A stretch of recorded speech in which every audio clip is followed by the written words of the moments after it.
Aujourd'hui, on parle d'un sujet qui nous concerne tous si on a des enfants, les pleurs. Comment les reconnaître, ces pleurs-là? Pourquoi ils pleurent-ils autant? Est-ce qu'on doit aller les consoler? Alors aujourd'hui, je vais essayer de répondre à toutes ces questions-là. Premièrement, je vais vous dire, c'est un mythe de penser que les enfants peuvent pleurer par caprice ou manipulation.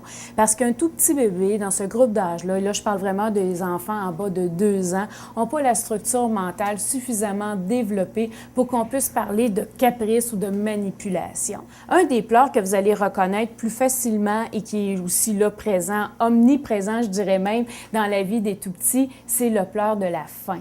Alors, c'est souvent des pleurs qui vont être vigoureux, ils vont être rythmés et ils vont être à répétition. Pourquoi à répétition? Parce que l'enfant veut que vous lui répondez le plus rapidement possible. Lorsqu'un tout petit bébé a faim, ça devient rapidement angoissant pour lui et même douloureux si vous ne répondez pas rapidement. Alors, il faut rapidement lui donner le sein, le biberon pour répondre à ce besoin-là.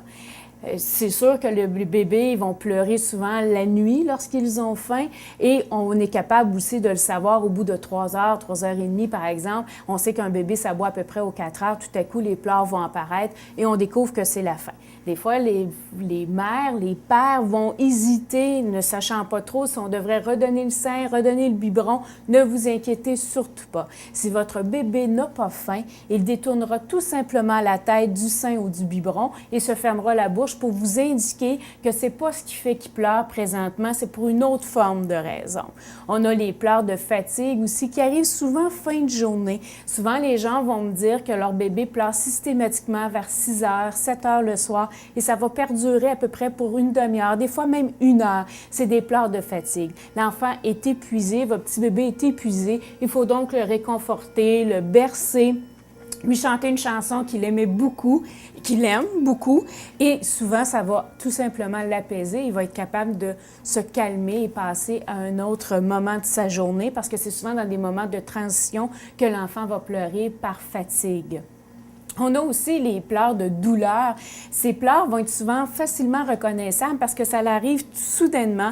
Le bébé allait bien et tout à coup, il se met à hurler. C'est souvent parce que votre bébé a mal à quelque part. Ça peut être un mal de tête, ça peut être parce qu'il était mal positionné et que ses petits membres sont engourdis. Vous savez, ce qu'il faut comprendre, ce qu'il faut surtout retenir aujourd'hui de cette capsule, c'est que les bébés pleurent parce que c'est leur langage. Ils n'ont pas d'autre forme de langage pour rentrer en communication avec vous.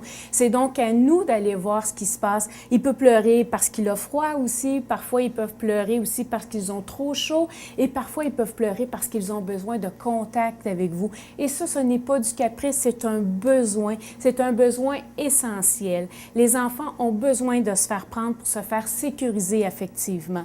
Je sais, des fois, on est fatigué, c'est la nuit, ils pleurent. On aurait le goût de le laisser pleurer en pensant qu'il va se consoler. Les bébés sont incapables de se consoler seuls. Ils ont besoin de vous. Vous devez donc vous lever, aller vérifier, même si c'est la nuit, même si ça fait 3 fois, pour vérifier qu'est-ce qui se passe. Quelquefois, juste de le prendre, ça va le réconforter, le réabrier, peut-être parce qu'il avait froid, lui redonner sa suce aussi. On sait que les tout-petits sont incapables de prendre les objets. Ils ont donc besoin beaucoup de vous. Alors, éliminez les gens, dites aux gens qui vous disent « laisse-le pleurer, c'est du caprice, c'est de la manipulation, on ne va pas le voir trop souvent, sinon tu vas faire un être capricieux », dites-leur que c'est faux. C'est faux parce que c'est un besoin dans la vie des enfants.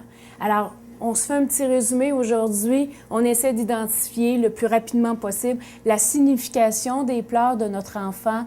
On va systématiquement aller vers lui, le consoler, le prendre, le réconforter et on retient que lorsque notre enfant pleure, ce n'est surtout pas par caprice, mais bien pour nous exprimer un besoin que nous, comme adultes, on doit aller comprendre et répondre à ce besoin.